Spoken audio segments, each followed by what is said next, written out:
Everybody for coming.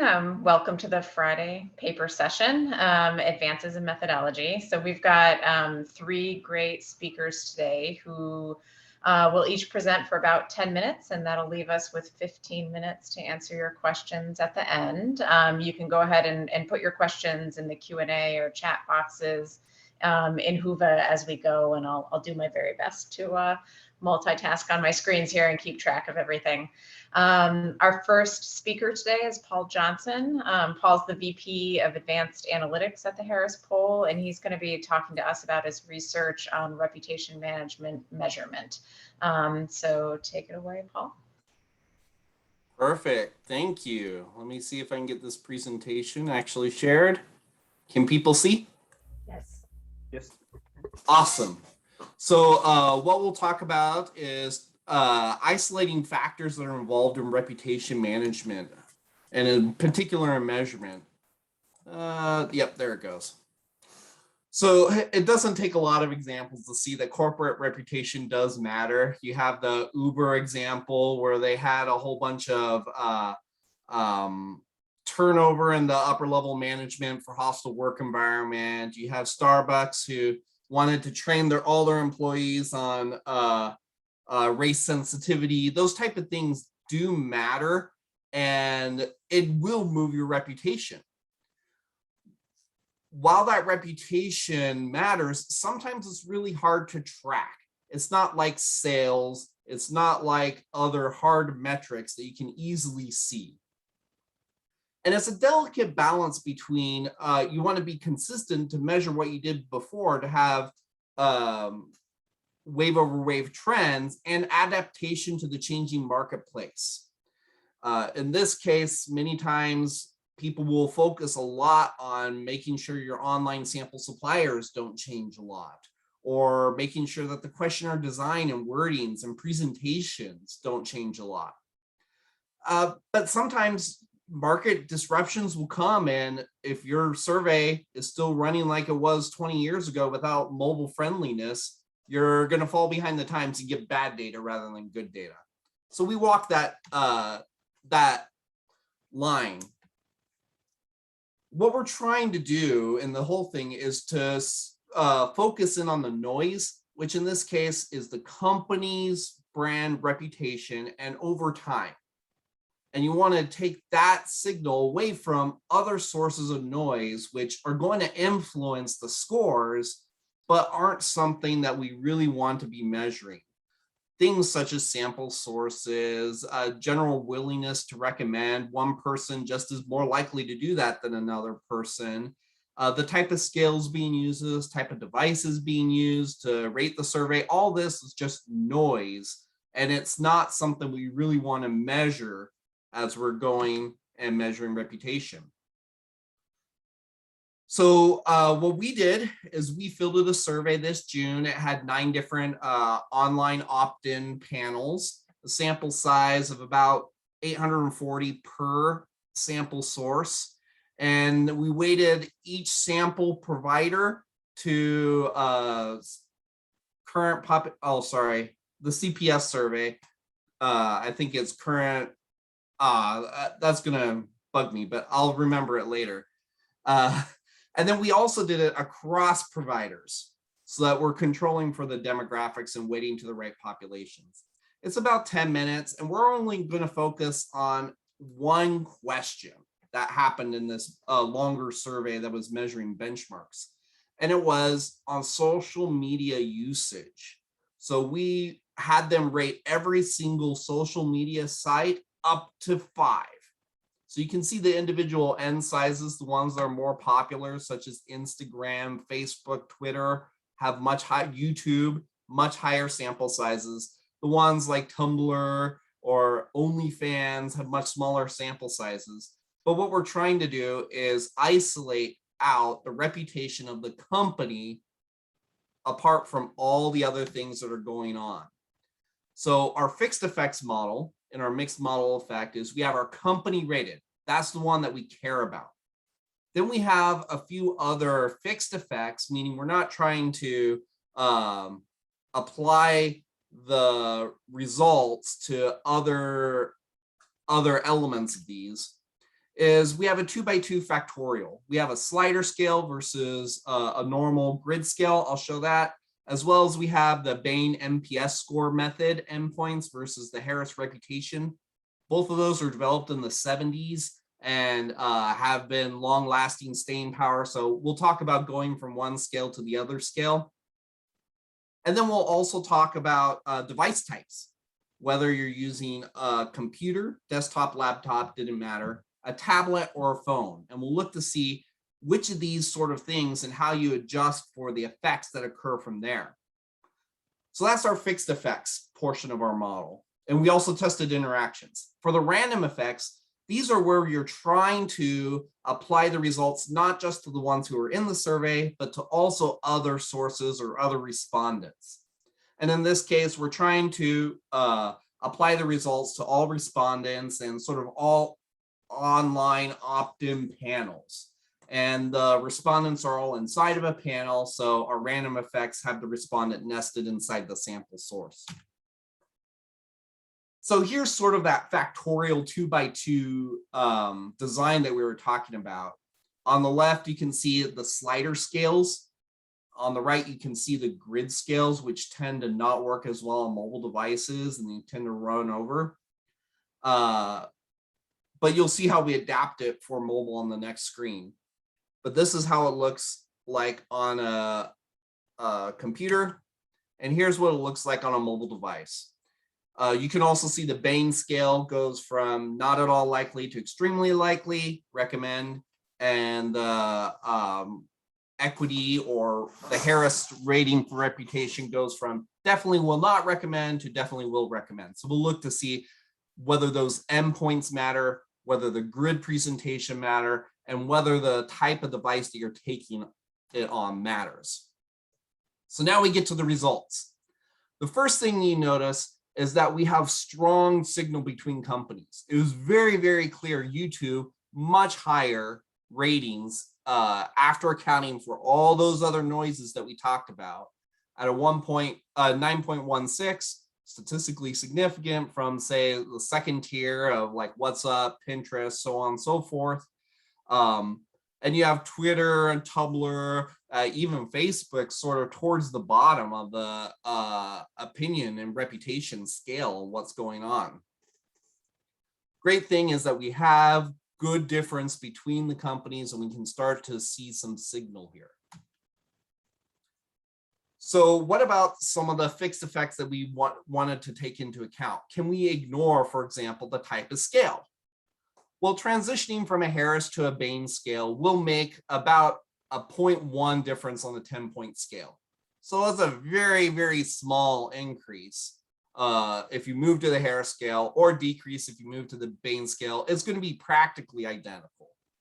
You have a bigger difference, about 6 times as big, when you start looking at the types of devices.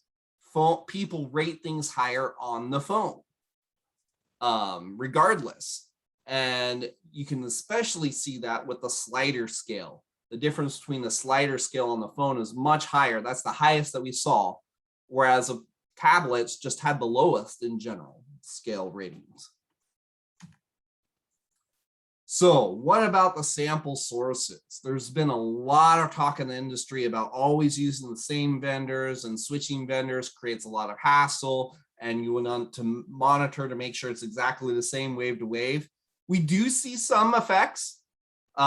It's sort of in between that device effect and the scale effect, but much closer to the scale effect. You can see most of them are between 1/10 of a point to 0.15. Most of the vendors are not the big difference. What is the big difference is if you look over to the right, we have very, very large respondent level random effects, meaning knowing that it's Paul Johnson rating a company tells me a lot more about the rating than the company I'm rating. So I rated 5 different things. Knowing that it was Paul Johnson that was rating tells me a lot more than it says, here's 5 ratings all for Facebook from 5 different individuals. So it really helps us know that it's not so much the sample sources, but it's the individual propensities and proclivities to recommend.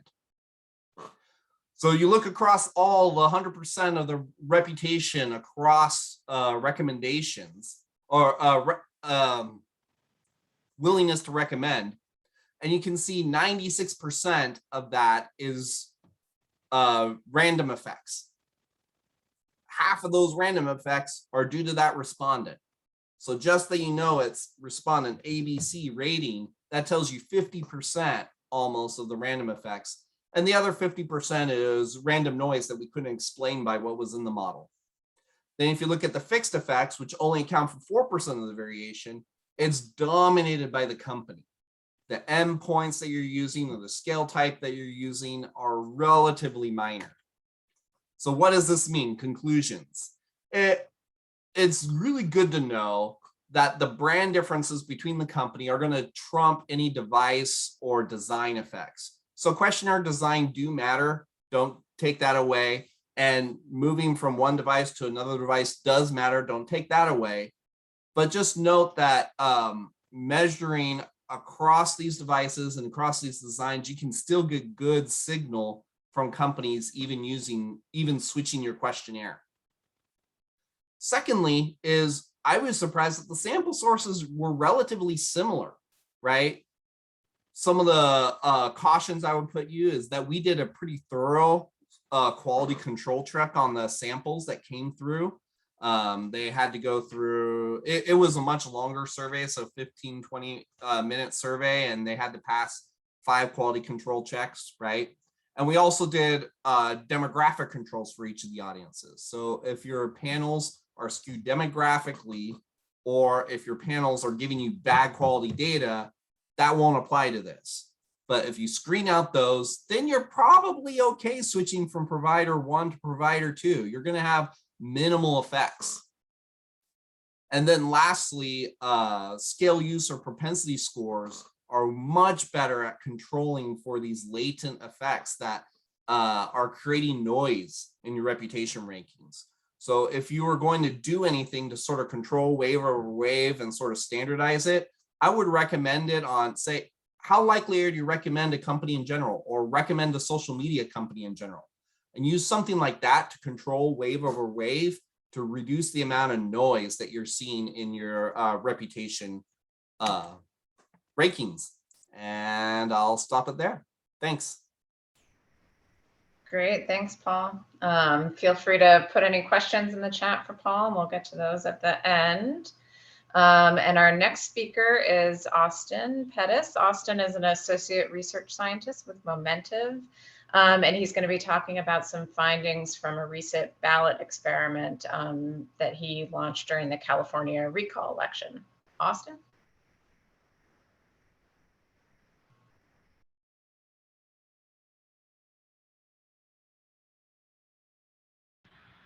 Hi, just trying to share my screen here, sorry.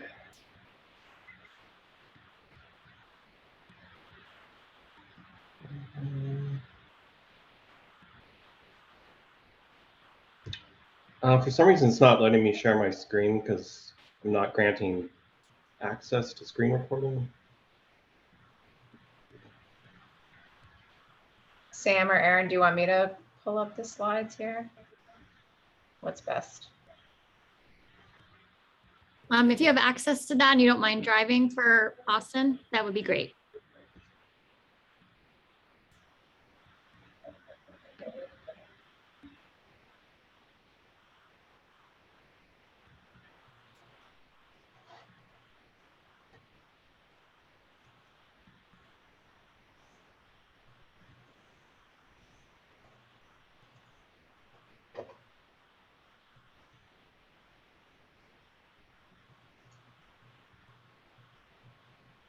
Great, thank you, Jenny, appreciate that. Sorry for the technical issues. So for this presentation, we're going to be talking about specifically an experiment we had embedded within our California recall polling that we conducted at Momentive. And on the next slide, kind of talk about the goals of this was, with this California recall election, there was 46 candidates, and we do all our surveys online. So this kind of presented a somewhat a problem when thinking about it, for online respondent takers, especially on mobile, to have a super long multiple choice list, and we wanted to test that against a short list of candidates. And then on the next slide, as we can kind of see, like from Pew Research, they're saying, when respondents have to recall and look at a long list of questions, that can cause issues. But for more of those objective fact lists, like what state do you live in, what's your zip code, respondents, there's not going to be an issue for them. And with this election, there's some people are going to know exactly who they're going to vote for, and it doesn't matter that there's 46 candidates on there. And we wanted to test if that would have an impact or not, and does including all the candidates, does that actually help respondents report, or does this dissuade some of them from participating? And so this is, I'm sure a lot of you are pretty familiar with this, but this is how the actual ballot worked in the 2021 California recall election. Voters were presented with 2 questions. Do you want to recall Gavin Newsom? And then they were presented with a list of all the candidates, and they either were able to skip that or they voted on that. And as you know, if there was 50% more on yes, then there would be recalled, and 50% more on no, then he would remain in office. And voters could vote on either one or both parts of the recall ballot. And this slide is just talking about the methodology we used here at Momentive. We used our SurveyMonkey platform for the questionnaire design and deployment, and the respondents were randomly selected after they complete a survey out in the wild. So this is a completely random sample, and this was conducted from August 30th through September 13th, so leading right up to the election, among 3,985 California residents. And then we will go into the actual design of the questions. On this one, this is the recall vote question. We had a yes, no option, and then don't know. And then moving into the actual candidate list questions, both questions had the exact same question text. And then the first question had all 46 candidates, and then a no one will skip option. And then the shorter list had 9 candidates, and then a no one will skip option, and then also a open-end other specify option that respondents could fill in. And then this was a split sample, so 50% of respondents were shown, as you can see, version A, which I assume, it's very hard to read those answer choices, but this contained all 46 candidates and a single select radio button style. And that also had that no one will skip option as well on there. And then on version B, as you can see, it had 9 candidates, no one will skip, and then an open-end option. These were candidates that were sort of, at the top at the time, or polling or newsworthy at the time. So that's how we came up with this list of these candidates. And then sort of move into the results. So again, this was among California adults who are 18 and over and likely voters. This data was weighted by voter status in addition to the usual demographics that we use. So the only data that's included in this presentation is this weighted data. And here we have the results of the yes/no question. And in the blue is the results where we net out the don't know. There isn't much of a significant difference there between the results with don't know and without. So we have 58% saying no compared to the actual result of 62. So, we got pretty close there on the actual yes/no. Yeah, we can move on to the next one. And One interesting thing when looking at the respondents who selected no one will skip, on the long list, it matched up, almost exactly with the actual results of the election. But on the shorter list, you can see about a 5% difference, and less people are saying that they would, skip the election or skip the voting on it, and they would vote for no one. So this was an interesting thing, and as we can see, a little bit later in the presentation, that this could be, and looks to be mainly due to Democrats having the option to fill in an open-end response. And yeah, we can see that that had an impact on this. And so, sorry if the numbers are a little small on this slide, but when we break down by party ID on that no one will skip, Republicans and independents stayed, pretty consistent between the long list and the short list split sample. You can see slightly less by 2% Republicans said they would skip or vote for no one. So not much significance there, but for Democrats, you can see that significantly, almost 10% less said that they would vote for no one or skip the list.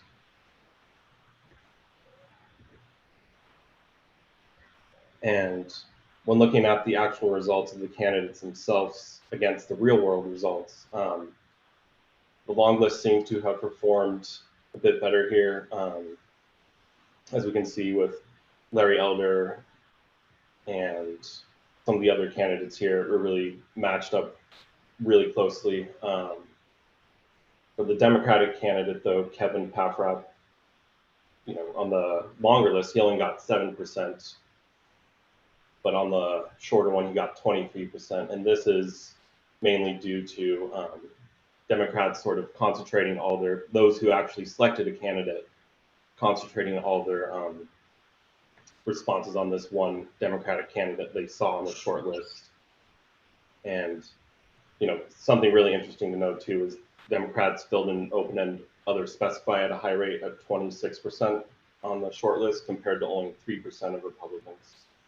So when presented with that opportunity, these respondents who might have not been as vested in the election or voting for a candidate, they filled in that open end, and majority of those responses were things like Gavin Newsom, the current governor, and other responses that the Democrats put in.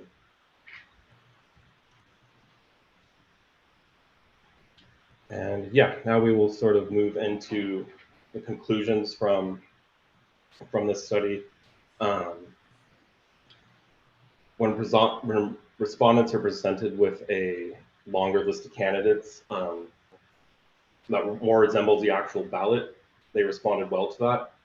Results seem to be closer to reality than the shorter list, and there was no large drop in response rate between the two lists. I think it was about a 1% difference in the weight of responses of those who didn't answer the question, and it's about 3% for the longer list and 2% for the shorter list. And as I was kind of saying before, those who are vested in the candidates that they're voting for and the cause of the election, those who selected Larry Elder remain much more consistent in their choices between the two candidate lists, as opposed to the Democratic respondents, for example, who seem to vary much more in the responses between the long list and the shorter list.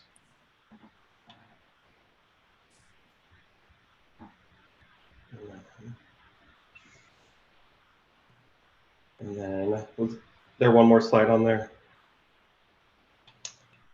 I think this is different than the last one. Oh, no, this is perfect. This will work. Okay. And as I was saying before, the Democrats seem to also select the one Democratic candidate that was on the shorter list at a much higher rate when they were presented with that longer list than when they were presented with the longer list. So and again, they were probably the least vested in that portion of the ballot. They were more vested in the yes/no portion. And then, as we also see, more respondents selected no one will skip on the longer list of candidates. So the longer list really seemed to perform better and gave us some more consistent results with the actual result of the election. And then the shorter lists seem to, what I really think had a large impact is the open end, and then also Kevin Profitt being the only Democratic candidate. So this really made the difference between the short and long list impact Democratic respondents the most. And yeah, I would just like to thank all my colleagues at Momentive, and happy to answer any further questions or anything on the data if you want to shoot me an email.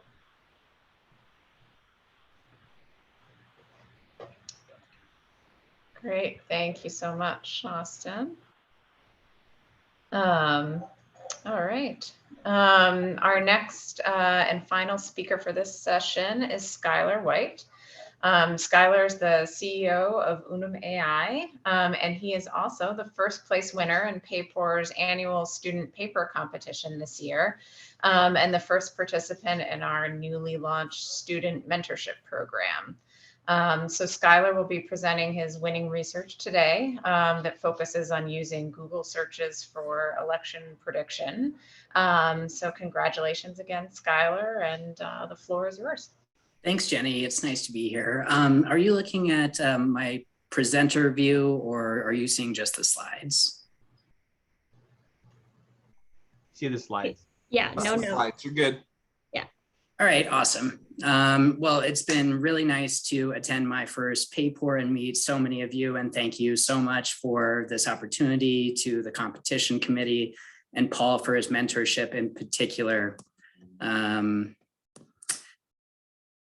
going to be talking about a non-survey, non-probability based sampling method of election prediction and issue message testing using people's Google searches. 91% of Americans use the internet, and about 88% of those use Google. So what we're really talking about are population point estimates. I've been studying the strong relationship between Google searches and consumer behavior for political products or otherwise. Excuse me, I have to move my Zoom screen here just a little bit to click through. Thank you. Underfunded, under-resourced state-level polls were identified by AAPOR as having room for improvement in the last several election cycles. We analyzed every federal election and statewide race, generals, and primaries in the United States between 2016 and 2019 to build our method with the reference points of public survey polling and votes. We also applied this method for prediction in 2020. With that backtesting data set, we noticed these problems or comparative shortcomings to using passive data streams like Google searches, where the respondent behavior is observed rather than prompted. Survey responses can be what Daniel Kahneman calls type 1 quick thinking processes. These are prompted responses that can use quick associative thinking. Respondents are often limited in time, and that's not giving the full measure of thoughtful consideration to the questions being asked that they might otherwise give to something more life or death. And they may be susceptible to self or social desirability biases in order to appear likable to a pollster. One big problem that AAPOR has published about is the trend in undercounting Republican support in state level polls. While I see that generally these public polls get pretty accurate in the month or 2 months before an election, it seems that in today's climate, Republican support early on is hidden due to a confluence of non-response, social desirability, sampling, and modeling biases. Real-time passive data sources are more timely because you don't go out into the field and they're longitudinal. With those aspects, you know you're not going to get stuck with a bad game plan because we went out into the field in the wrong time. Finally, the sample sizes are in the tens of thousands, hundreds of thousands, or even millions, stripping away some of the sampling and headline volatility to achieve more stable predictions. In 2009, Google predicted flu outbreaks 2 weeks faster than the CDC. This model suffered collinearity issues and collapsed, but it still alerted the world to the data's potential. There's robust literature on its present casting abilities related to economic indicators. In the last government shutdown, when the Bureau of Labor Statistics didn't publish an unemployment report, JP Morgan and Renaissance Capital used Google searches to proxy for unemployment claims. Seth Stevens-Davidovitz and Nate Silver were the first I discovered using it in social sciences and politics. Silver found the best correlate to Trump support was searches for the N-word in 2016. Davidovitz built on that study to show how racism affected where President Obama had underperformed. Since Google Trends came online in 2005, academic literature have been steadily climbing in biosciences, public health, economics, and finance.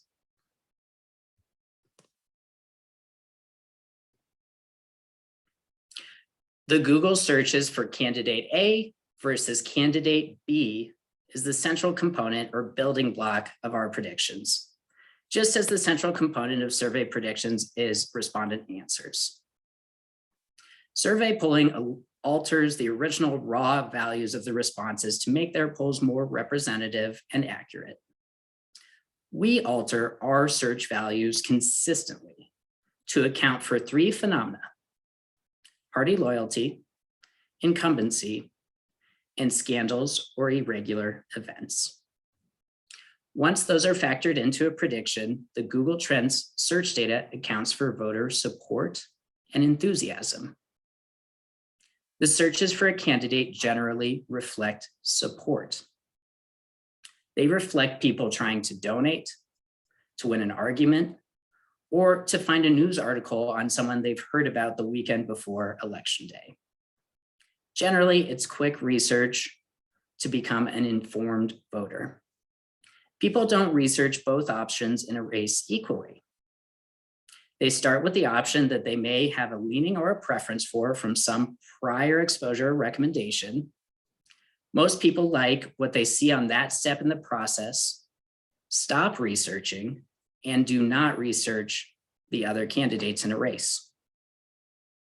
We see this pattern of confirmation biased information gathering behavior in the data for hundreds of past races, inter-party as well as intra-party. Here's an example of data cleaning for Cory Gardner around the time of Donald Trump's last impeachment trial back in February of 2020.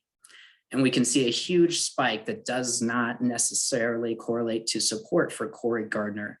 So to return the search data to an accurate measurement of support, we'll remove searches for things like Cory Gardner impeachment, Cory Gardner contact, or Cory Gardner Trump, which imply some negative search behavior.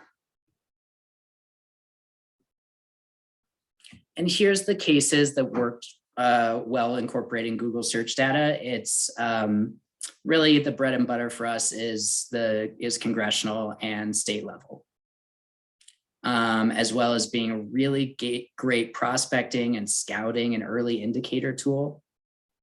And then the levels of honesty that we get on cultural, conspiratorial, and mental health and healthcare issues in general. We worked on vaccine hesitancy this past year. They're really great because of the observed nature of the data. As I already mentioned, survey fielding is expensive to do continuously for years. So you get better trend data from passive source streams that are longitudinal. These dotted lines connect the 4 public survey polls, and the solid lines are our predictions. Respondents need high levels of information to feel comfortable voicing support for a candidate, which is why there's such high levels of undecideds early in a race. 7 months out in this case, the undecided rate is 56%. It can be more effective to track through the information gathering journey of the population, which gives indications about leanings that show a lot of predictability and stability.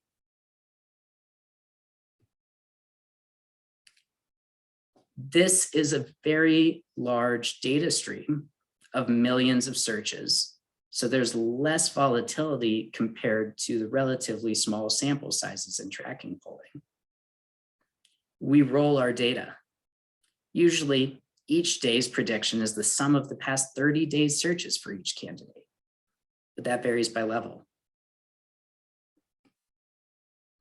Here is a case from 2020 where there's lead switching and hidden Republican support, which gets clarified using our method.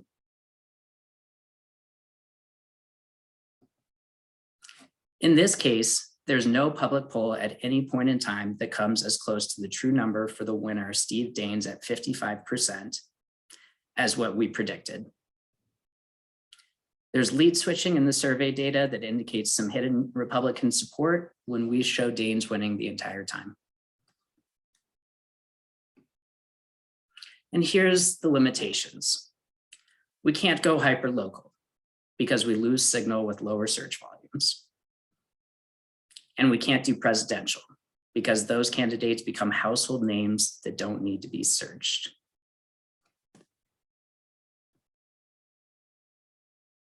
Here's another limitation based on the digital divide. Internet usage is lower in rural places, causing a problem for us predicting Lauren Boebert's ascension in our own backyard. And here's the opposite side of the same case, the Democratic primary, where we're suffering from the digital divide issue as well as a self-funded candidacy. James Iacino funded this race with no prior experience in politics, and that didn't translate the search interest into support levels. So here's some aggregate comparisons on our 2020 predictions and comparing ourselves to 72 polls from within 2 weeks of October 4th, 2020. We were nearly perfectly accurate in predicting Senate race winners a month out. We did so at a really good error rate. This is our strongest level. At the US House level, we predicted the winner of US House races twice as accurately as public polling for 29 comparative polls.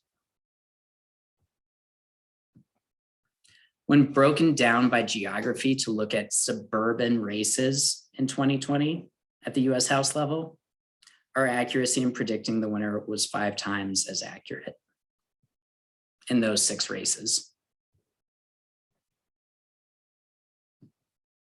For message testing, we take John Hickenlooper's tweets and Cory Gardner's tweets, and we parse them into, say, gun control for John Hickenlooper and Second Amendment rights for Cory Gardner. That's pretty much like social listening. And then we collect the Google search volume for all of the 10,000 terms and 60 sub-issue categories.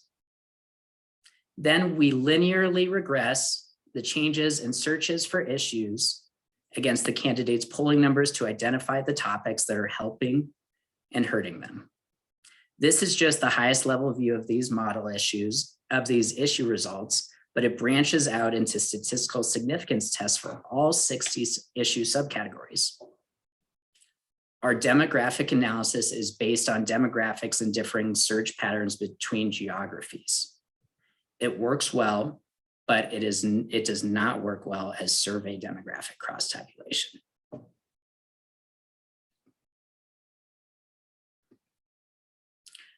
Should we blend together surveys and Google search? Yes, we should absolutely integrate surveys and search. We are here looking for partners to do that. We can test ensemble prediction methods like weather forecasting to harness the advantages of both. long form message testing and better demographic cross tabulation for surveys, and better sample sizes and honesty in the case of search. Thank you. Great, thank you, Skylar. All right, I will, I don't think we have any questions in either of the chats so far, but I'll open up the floor and see if anybody wants to ask anything from one of our speakers. I see one, I can read it. Oh, thank you, Erin. Yeah, no problem. This is from Bob for Paul. He would love to hear more about your quality control checks and if you could comment on the variation across providers and device types. Yeah, so this is me coming from the supplier realm, right? So I spent 15 years on the supplier side with Dynata. The quality checks were very drastic. In some of those suppliers, we threw out 40% of the data they sent to us. In others, we only threw out about 5%. It tends on average to go between 5 to 10%, and it varies considerably by study. For this one, the one that we threw out 40% is a long-term supplier that we've used, and we haven't normally had this issue, but on this study we did. So these quality measures can just pop up sometimes, and they're not necessarily just at a supplier level. What we do to control for that, it's one of my old colleagues presented the methodology, Keith, trying to remember his last name, it starts with a P, but basically you put in 5 different checks, and if they fail 2 or 3 of them, then they're out, or 2 to 5, right? So it's not as if one time they missed following an instruction or one time they straight lined on a grid, right? These are people who consistently over multiple chances have shown quality issues of inattentiveness. And I won't say that it's so much fraud as it is inattentiveness, right? And did you, sorry, one more thing. Did you see device type? Did you look at it all by device type to see if that made a difference? I did not look at removal rates by device type. I'm sure someone else on our team has, but I haven't. You're supposed to say thank you for bringing that up first too, but I. Oh, sorry. Thanks, Bob. I really appreciate that you're looking at different device types.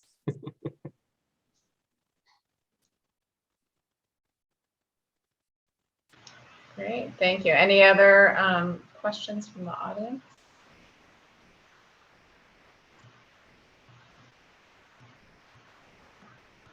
I was wondering,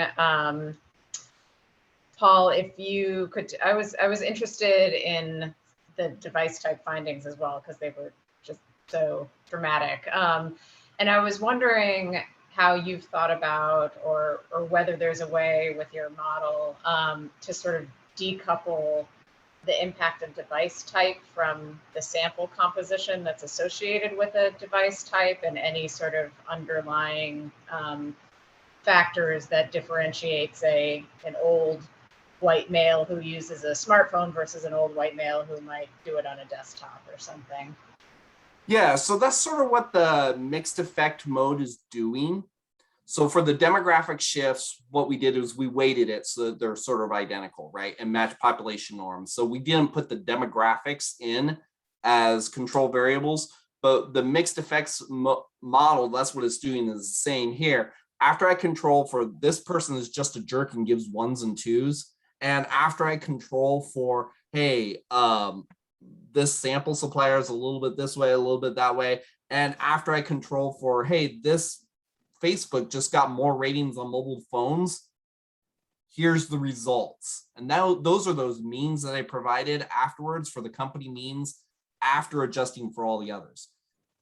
It's not very common practice to do it though, because it's a lot of work to build the model. And when you're doing tracking, you normally just do it off of basic crosstabs and sort of ignore these effects and say that sort of wash out and are average over time. But it's just making your results more noisy.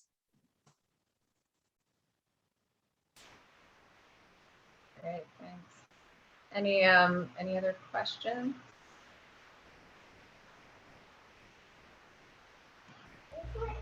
I was curious for Austin, what did you think was like the most interesting or unique thing that came out that you weren't expecting, I guess?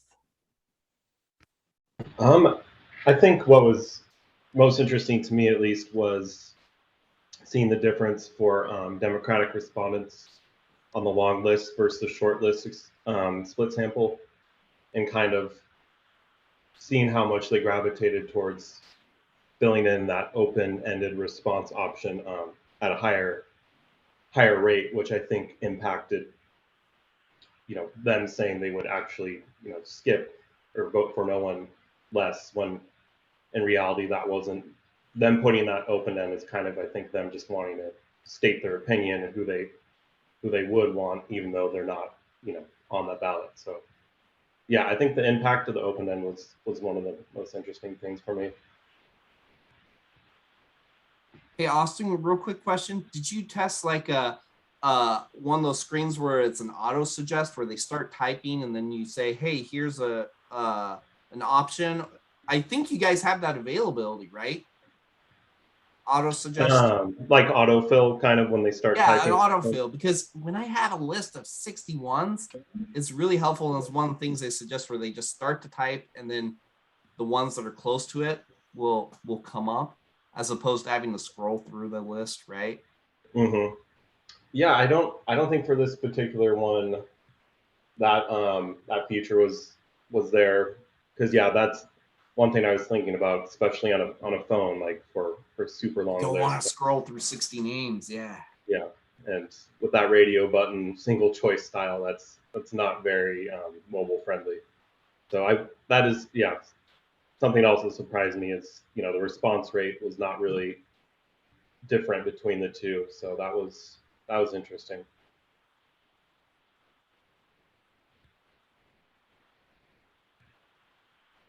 Skylar, I was curious if you could talk a little bit about the decision-making and potential impact of the sort of 30-day average of the search that you mentioned as the reference period, and whether you've played around with that, given sort of the changing nature of campaign dynamics, and how shifts can occur sort of at different rates as you get closer to election year. That's one of a couple parameters that are tuned using Excel solver and optimization algorithms. And that, like I said, varies. And what it really varies on is the level. And I think that's the time frame in which people's memories really are factoring in some of these. It's really people's stable memories, and it's much larger time frames for lower levels, where people are just trying to recall what they've heard about this former state senator who's now running for governor. Whereas at the presidential level, 30 days is fine to make up your mind. That's all the information most people need at most.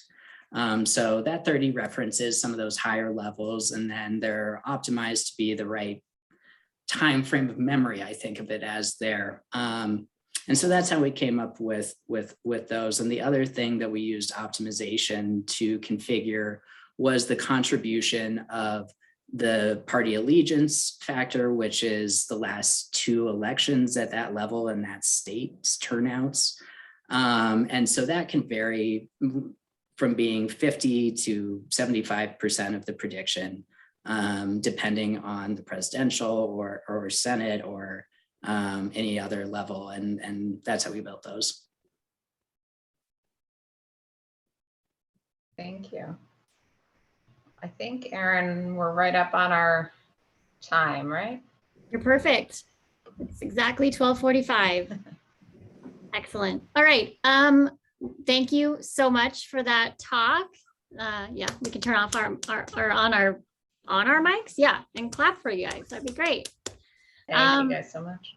So we're going to take another break. There'll be one final raffle winner, but there'll be other winners to announce for the